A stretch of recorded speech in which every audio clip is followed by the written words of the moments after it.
যখন পুরুষ পাখি নাচে তখন এদের এই পালকের বাহার ফুটে ওঠে। তবে এই রূপ শুধু বাসা বাঁধা ও ডিম পাড়ার মৌসুমেই হয়, মানে প্রজনন ঋতুতেই হয়।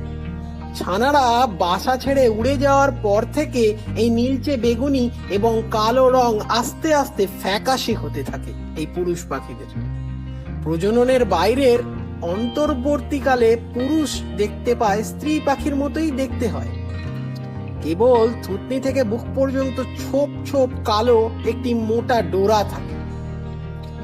এ রং থেকে পুরুষের পুরো কালো নীল রঙে পৌঁছতে অনেকগুলো অবস্থানে এদের দেখা যায়।